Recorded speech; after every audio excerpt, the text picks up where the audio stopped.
Well সন্ধ্যা হয়ে গেছে, lunch ব্রেকটা এখনই দিল, সবাই লাঞ্চটা করে নিল।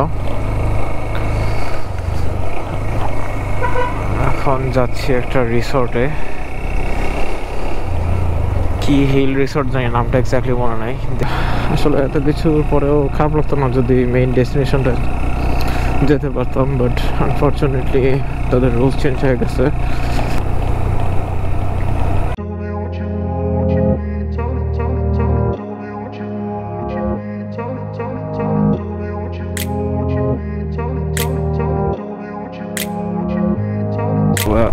আমরা কোনো রিসর্টে থাকবো না, একবার হয়তো ঢাকায় চলে যাবো, এতটাই আসলে ফ্রাস্ট্রেট হয়ে গেছিলাম। পরে চিন্তা করলাম না, তিনজন যেহেতু একসাথে আছি একসাথেই যাই, দেখি।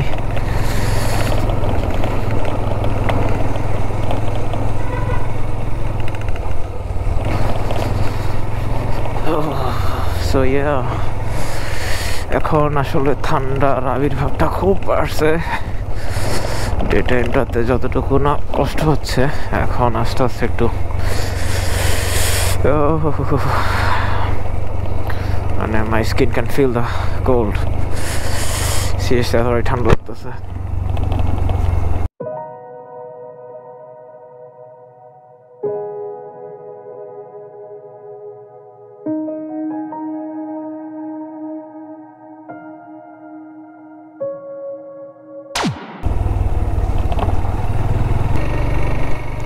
ওকে, রাইট নাও আমরা আছি থানচি রোডে। সো যেই রিসোর্টটাতে থাকবো এটা আসলে থানচিতে।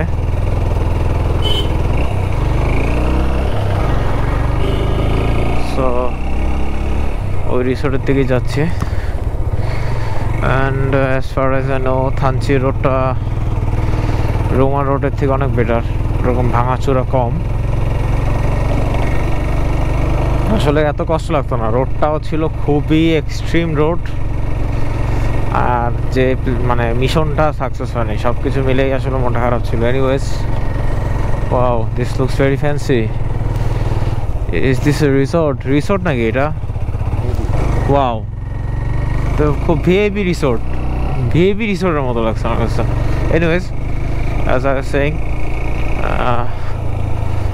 আমাদের সামনে যে ভাই আছে সেই ভাইটা জানে রিসোর্টটার নাম কি, এক্স্যাক্টলি মনে নাই। তো এখন যাচ্ছি রিসোর্টের দিকে। যেহেতু বান্দরবনে আসছি, বান্দরবনটা যতটুকু পারি এক্সপ্লোর করার ট্রাই করবো। কোনো আশা হবে নাকি হবে না, কবে আবার আসবো, সময় পাবো, সব কিছু মিলেই। সো ইয়া, এখন প্ল্যান হলো রিসোর্টে যাওয়া। So stay tuned and please keep me in your prayers and your support.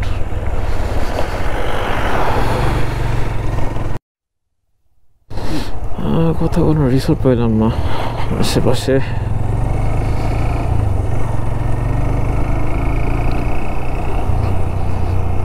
নীলগিরিতে resort পাওয়ার কথা বললো, যে একজন হারিম ভাইয়ের সাথে কথা বললাম, সে বললো নীলগিরিতে রিসোর্ট আছে কিছু।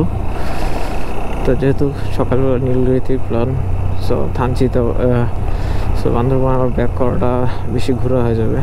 এখন এদিকেই যাচ্ছি, দেখি রিসোর্ট পাই নাকি, আল্লাহ ভরসা।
সো ইয়া, ফাইনালি আমরা একটা রিসোর্ট পেলাম।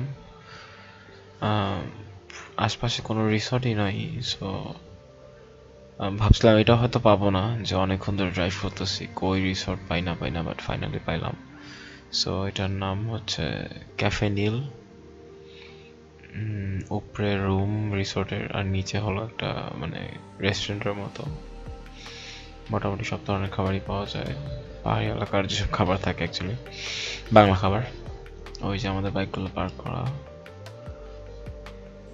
আর জাস্ট এই তো আইসা ফ্রেশ হয়ে নিচে নামলাম। সো তখন আসলে এতটাই ক্লান্ত ছিলাম যে এসে আসলে ভিডিও করব সেই সুযোগটা পাইনি। সো ফ্রেশ হয়ে ভাবলাম একটু এরিয়াটার একটু ভিডিও করা যাক, একটু ডিসক্রিপশন দেওয়া যাক।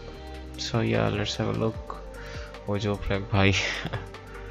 আসলে প্লেসটা খুবই সুন্দর, মানে আশপাশে কোনো রিসোর্ট নাই, কোনো মানে মানুষের ভিড় নাই। আর রিসোর্টটার উপরে 4টা রুম ছিল, 4টাই খালি ছিল। সামহাও আমরা লাকি ছিলাম যে রুমটা পেয়ে যাই। তাদের সাথে একটু বার্গেনিং করা লাগে, বিকজ অফ তারা রেটটা খুব হাই চাচ্ছিল। পার রুমের জন্য তারা বলতেছিল 5,000 টাকা করে দিতে হবে জাস্ট ফর নাইট। বাট আমরা 3টা রুম নেই, সব মিলে 5,500 টাকা পড়ে। জাস্ট 4টা স্পেন্ড করবো, দ্যাটস ইট। কারণ আমরা তো আর 24 ঘন্টার জন্য ভাড়া নিচ্ছি না, রাতটা কোনো মতে কাটানোর জন্য। So yeah, let's have a look inside the cafe. এই হলো ক্যাফের মেন দরজা।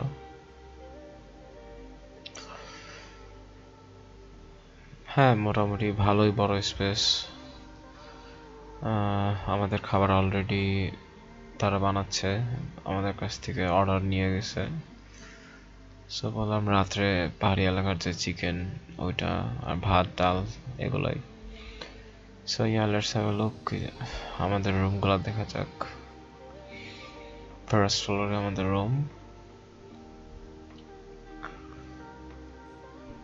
অল ওভার ডেকোরেশন, প্লেস খুব সুন্দর, খুবই সুন্দর। এটা হলো নীলগুড়ি রোডে পড়ছে।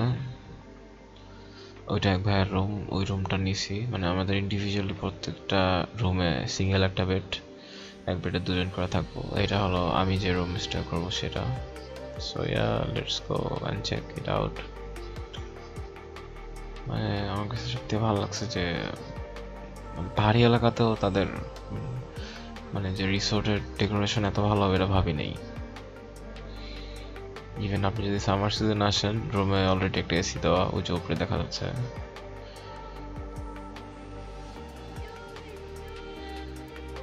মোটামুটি আমি স্যাটিসফাইড।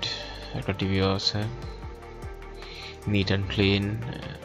সাইডে একটু এক্সট্রা একটা রুমের মতো স্পেস আছে, একটা চেয়ার দেওয়া, রিল্যাক্স রুম বলা যায়। এদিকে জ্বালানা।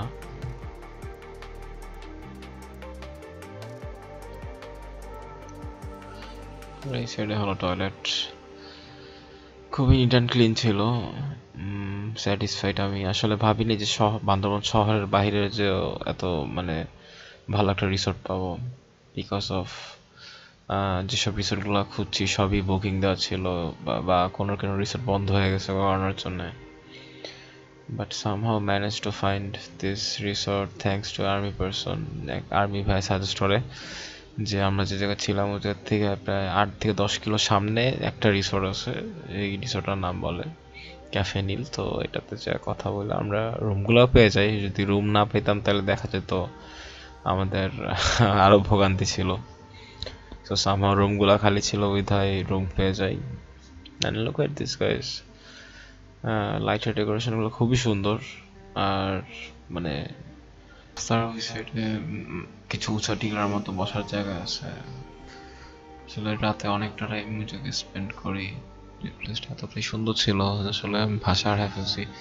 মানে মনে হচ্ছিল মেঘগুলো পায়ের নিচে, আর উপরে sky is full of stars are the bright moon. আসলে ওইসব মোমেন্টগুলো ক্যাপচার করতে পারিনি।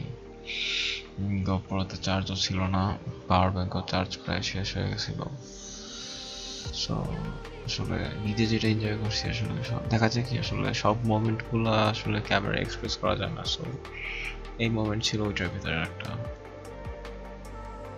বাট হ্যাঁ, অনেক মেমোরিয়াল একটা নাইট ছিল, ভোলার মতো না। অ্যাটলিস্ট আমি ইনশাল্লাহ চেষ্টা করবো বান্দরবান আরেকবার আসার, এই মোমেন্টগুলো আবার যদি পারি ক্যাপচার করার।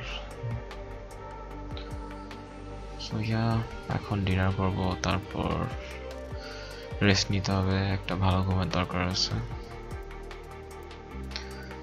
আবার কালকে জার্নি শুরু করবো ইনশাআল্লাহ।